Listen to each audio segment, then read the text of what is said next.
Antes de mais nada, aviso de spoilers à frente. Se você ainda não leu os livros ou viu a série e planeja ver, melhor parar por aqui.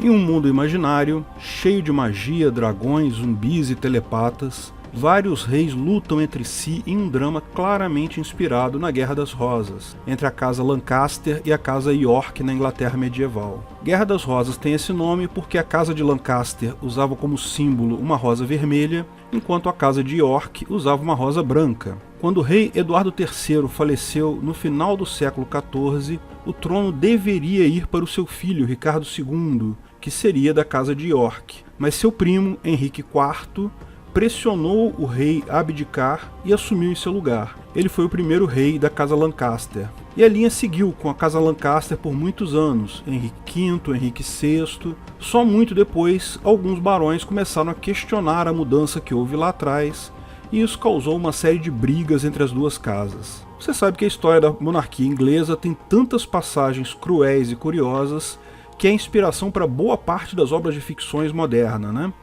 Detalhe, coisas como príncipes trancafiados em masmorra até morrerem de fome, filhos bastardos disputando o trono, enforcamento de esposas, decapitação de esposas, tudo isso aconteceu de verdade na história inglesa. E George R. Martin certamente se inspirou nessa história. Lancaster seriam os Lannisters, que brigavam contra os York, que seriam, lógico, os Stark. Até os personagens de Game of Thrones são inspirados lá. O rei Henrique VIII era um jovem belo e atlético, mas que se torna gordo e cruel quando vira rei, exatamente como o rei Robert Baratheon. Ele também foi um rei poderoso, deixou muitos filhos, mas todos os filhos morreram sem deixar netos, portanto a casa dele parou logo depois. A rainha Cersei busca apoio em fanáticos religiosos para proteger seu reino, exatamente como a rainha Mary, que se associou a fanáticos católicos medievais. Sim, os fanáticos religiosos do Pardal, retratados na série, é a Igreja Católica. A Igreja Católica, na época, na Inglaterra, levou a dezenas de enforcamentos, fogueiras para espiar bruxas e outras atrocidades contra os ingleses. A rainha Mary ficou conhecida como Bloody Mary, ou Maria a Sangrenta, na história. Reis que assumiram ainda como crianças, como o rei Eduardo VI, para logo depois morrerem em circunstâncias misteriosas, como se tivessem sido envenenados por motivos políticos. O próprio mapa de Westeros é um mapa da Irlanda invertida colado no mapa da Inglaterra. São claras as referências. Tem até uma muralha, verdade que uma muralha um pouco maior que a real. The Wall, no Game of Thrones, é claramente uma referência à Muralha de Adriano, construída muito tempo atrás, na época que a Inglaterra ainda era controlada pelos romanos, e visava proteger a província Britânia, ocupada pelos civilizados romanos, dos selvagens do norte, os escoceses. Com tanta monarquia, absolutismo, onde diabos o Ancapsu viu anarcocapitalismo em Game of Thrones? Antes de continuarmos o vídeo, aproveite para curtir e se inscrever na página. Clique no sininho para ser avisado de novos vídeos. Onde está o Ancapistão em Game of Thrones? A série Game of Thrones é um sucesso inegável. Isso não quer dizer que todo mundo viu ela, lógico, muito menos que todo mundo que viu gostou. Mas tais objetivos são claramente impossíveis para qualquer obra artística. O fato é que é bem legal. Minha filha me falava sempre da série, mas eu sempre deixava pra lá. Parava logo no início do primeiro episódio com aquele negócio de zumbi. Mas, por acaso, vi o último episódio da terceira temporada e achei bem interessante. Daí voltei e vi todos os episódios desde o primeiro. Caramba, que legal! Comprei todos os livros e li todos eles antes de chegar à quarta temporada no ano seguinte. A história é realmente muito legal e muito bem escrita. O principal responsável pelo feito é, lógico, o seu escritor, George R. Martin, que é um admirador declarado de Tolkien. Eu também sou fã de Tolkien. Li O Senhor dos Anéis ainda na faculdade. Todo mundo que lê Tolkien fica fã do cara.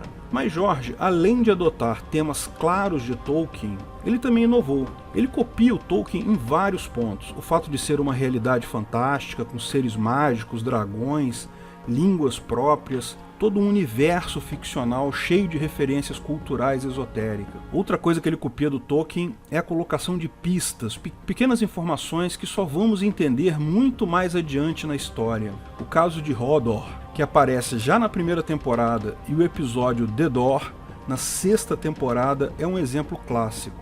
Muito legal a associação totalmente inesperada. Quem não arrepiou na cena certamente estava de má vontade. Mas George foi além. Primeiro resolvendo um problema do Tolkien para o público atual, que é a falta de mulheres na história. Isso não é bem culpa do Tolkien, é apenas um reflexo da época em que ele escreveu suas obras, em que ninguém considerava a possibilidade de mulheres aventureiras. Tanto que, no filme Senhor dos Anéis, o pessoal forçou a barra, aumentando absurdamente os papéis femininos para não ficar muito estranho. Ainda assim, quem viu o filme lembra, é um clube do Bolinha, uma festa da salsicha. Os protagonistas são todos homens. George consertou isso. A obra dele tem várias personagens mulheres fortes, tanto do bem quanto do mal. Mas o mais interessante foi a outra mudança que ele fez. Quebrar uma coisa que o Tolkien sempre foi fiel.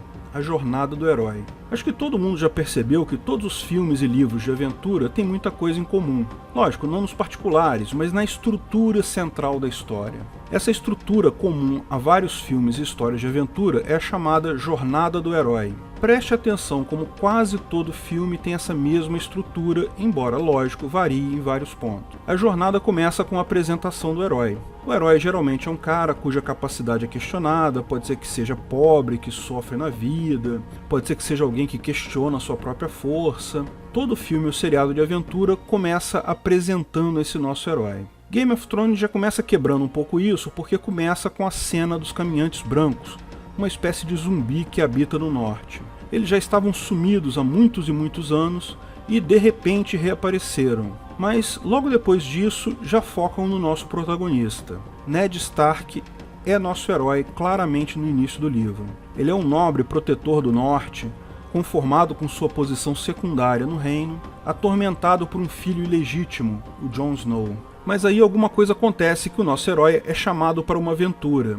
Na jornada do herói sempre tem o chamado para a aventura. E o herói sempre resiste um pouco, mas vai acabar indo. Em Game of Thrones, isso aconteceu logo no primeiro episódio, quando o rei Robert chegou em Winterfell, na casa do Ned Stark, e convidou ele para ser mão do rei, uma espécie de primeiro-ministro, para ir para a capital com o rei. Então, na nossa jornada do herói, algo sempre acontece com o herói. Ele é derrotado, perde quase tudo, ele passa por vários testes, pessoas ruins que tentam prejudicá-lo, tal como no Game of Thrones a rainha Cersei, o Mindinho e tantos outros. Mas também conhece pessoas boas que os ensinam coisa e os ajudam. Isso é o que acontece normalmente na jornada do herói. Pode ver, o herói sempre passa por uma série de derrotas até ele estar quase derrotado completamente. Mas então o herói tem um momento de revelação, ele percebe uma verdade oculta, aprende algo que ele não sabia antes, e então ele consegue sobrepujar as adversidades e se torna o herói que todos esperamos. A jornada do herói termina com a chamada redenção, ou seja, o herói consegue o objetivo dele, salva quem ele deveria salvar, pune as pessoas más que o prejudicaram e vive feliz para sempre. Ah, mas é nesse ponto que o Jorjão começa a brincar.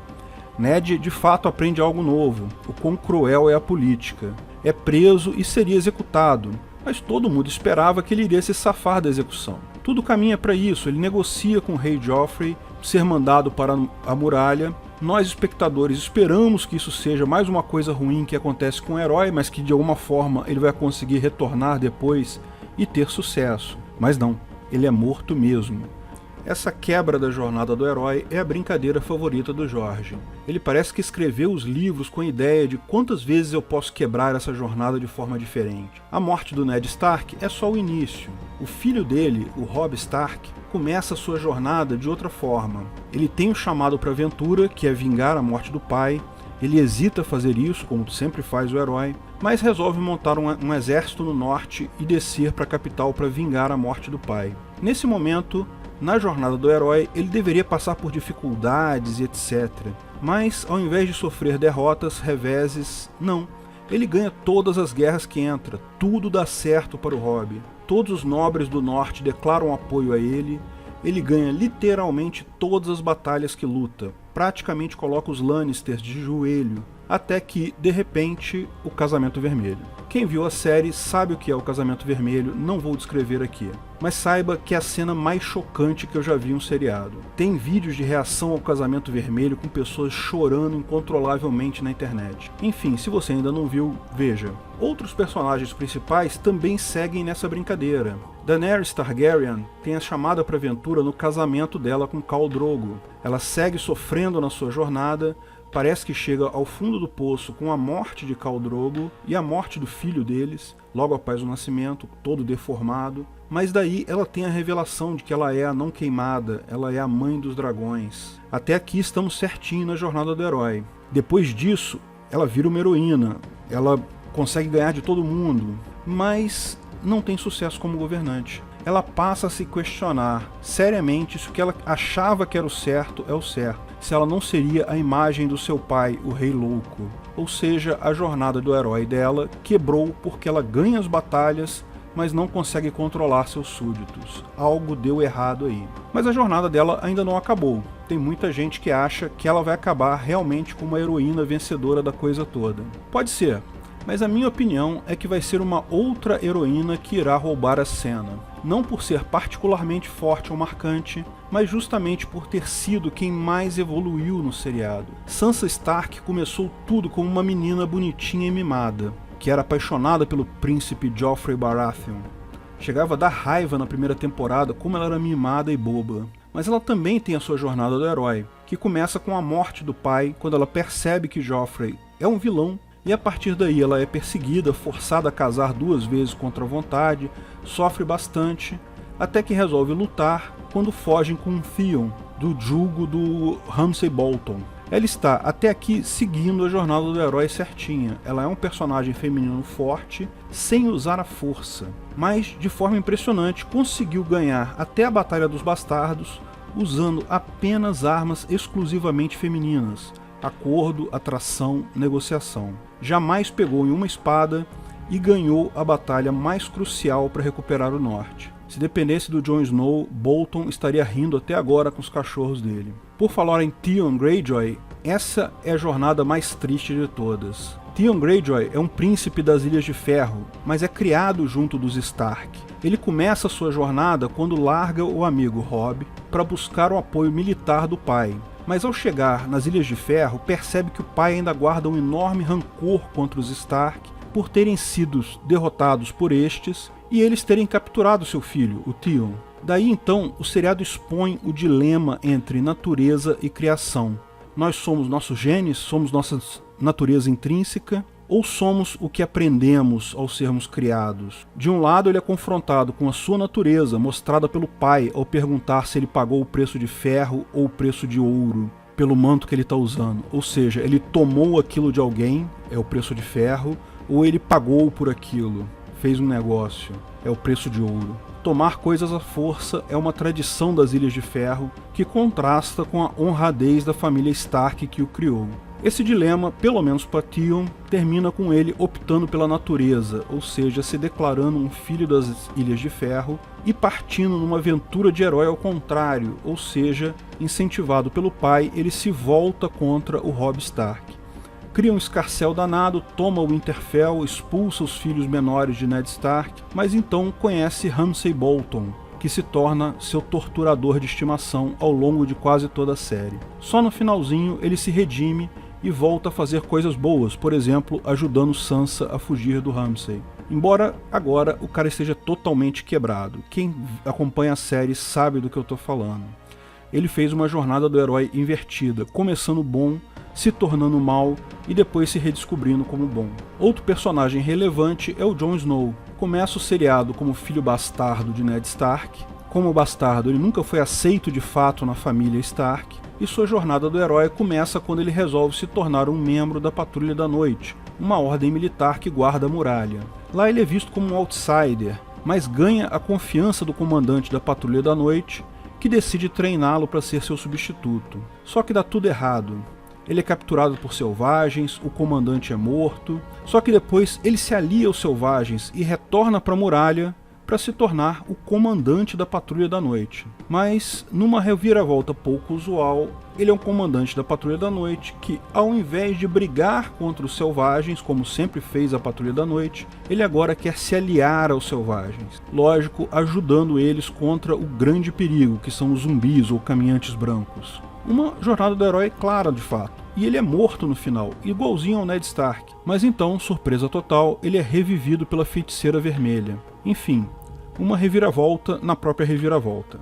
Arya e Bran, os outros dois filhos de Ned Stark, saem em suas jornadas do herói que, até aqui, estão seguindo no padrão certo. Mas é curioso notar que tanto Arya quanto Bran se tornam superpoderosos, mas com poderes diametralmente opostos. Enquanto Arya se torna uma assassina dissimulada, mas altamente efetiva, que pode se fazer passar por outras pessoas e matar de forma extremamente eficiente, Bran continua sendo um frágil paraplégico, mas com a capacidade de ver o presente, mesmo a longas distâncias, o passado e, talvez, o futuro. Dois tipos de força totalmente distintos. E essa é a outra inovação do George. Além da inovação em modificar a jornada do herói, ele faz essa outra brincadeira. Ele gosta de brincar com os diversos tipos de força que existem. As diversas pessoas que disputam o poder, reis e outras pessoas, usam forças de diferentes tipos. Um exemplo claro dessa disputa de forças é o embate entre Mindinho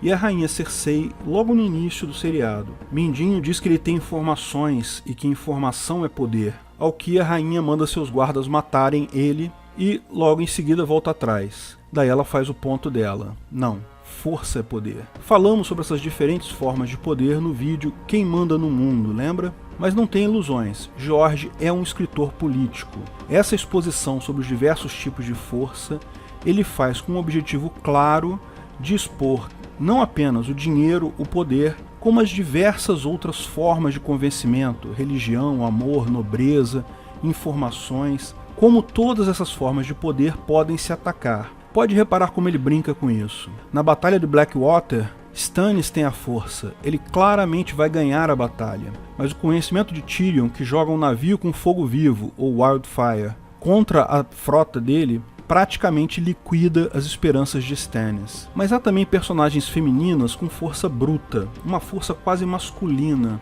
como a Daenerys Targaryen, que vence tudo com a força dos seus dragões e exércitos. Ela é agressiva, ela parte atrás do que ela quer. Mas há personagens femininos extremamente fortes, mas que usam um outro tipo de força muito mais feminino. Sansa, por exemplo, como nós falamos, ela ganhou a Batalha dos Bastardos sem sequer tocar em uma espada, apenas usando sedução, convencimento e negociação. A própria força da rainha Cersei também é desse tipo. Ela usa enganação, manipulação e mentira para fazer toda a sua carreira política. Sansa e Cersei, que começam amigas no início da série, mostram dois tipos de convencimento feminino para o bem e para o mal. Assim temos diversos tipos de embates de forças diferentes ao longo da série. Dinheiro e força, força e conhecimento, dinheiro e conhecimento. Curiosamente, sistematicamente, quem ganha é sempre o conhecimento. Mas é bastante óbvio que o conhecimento representado por Varys e seus informantes tem um papel fundamental. Nos livros isso é até mais evidente, porque a relação dele com o Ilírio é resumida no seriado a uma breve conversa entre os dois nos subterrâneos da Fortaleza Vermelha. Mas nos livros é muito maior. Varys, desde o início, quer o retorno dos Targaryen ao trono. No seriado agora, ele já se reuniu com Daenerys, mas não fica claro o tamanho do poder que ele tem nos livros. É um poder quase mágico de conhecimento, quase tão mágico quanto o do Bran, que fica sabendo de tudo. Varys e Bran representam o poder do convencimento pelo conhecimento. Embora George tenha subvertido a jornada do herói, é claro que no final ele vai querer marcar um ponto, ou seja, vai querer mostrar uma solução para o problema, colocar uma visão moral. É evidente que a comunicação com os White Walkers, com os zumbis, é algo fundamental. Você se lembra da fortaleza do Craster? O cara que fazia filho com suas filhas no norte? Pois é, ficou claro que os White Walker precisam de gente para se reproduzir. Portanto, eles certamente não querem matar todos os humanos, porque isso significaria a morte deles também. Eles querem alguma outra coisa, talvez reverter a maldição feita a eles pelos Filhos da Floresta, quem sabe. A Ilha das Faces, que aparece muitas vezes no livro, sequer é citada no show. Será que ainda vão falar sobre o último refúgio dos Filhos da Floresta na Ilha das Faces? Certamente o final vai ter muita gente morrendo. Não creio que Jorjão vai conseguir resistir à tentação de matar os claramente maus, como Cersei, Euron, mas vai matar também uma boa leva dos bonzinhos. Está claro para mim que pelo menos um dos dois, entre Jon Snow e Daenerys Targaryen, vai morrer. Mas o mais provável é que ambos morram. Talvez o filho dele sobreviva. Se houver um caractere importante vivo no final, esse será Sansa Stark. Se houver alguém sentado no trono de ferro, esse vai ser a Sansa, escreve o que eu estou dizendo. Mas eu não acredito que no final exista alguém no trono de ferro, porque o ponto do Jorge vai ser exatamente o fim do governo absolutista, o fim do comunismo. O ponto final, a lição de moral que ele vai tratar é clara: a Fortaleza Vermelha vai acabar. Aquele prédio enorme que existe na Terra do Rei, em Kingsland, chamado Red Keep, ou seja, literalmente Fortaleza Vermelha, vai acabar. Uma linda analogia ao fim do comunismo, fim dos governos socialistas de reis, e uma bela analogia sobre como o poder pela força só gera poder momentâneo, nunca definitivo, nunca resolve problema algum. Os reinos provavelmente virarão repúblicas democráticas com eleições diretas, uma ideia que o gorducho Sam Tarly vai desencavar de algum livro antigo. Aliás, se vocês não perceberam ainda, Sam Tarly é George R.R. Martin. Tanto que o personagem está escrevendo um livro chamado A Guerra dos Tronos, ou seja, ele é quem está contando essa história. Se tem alguém que vai sobreviver com certeza, é o Sam Tarly.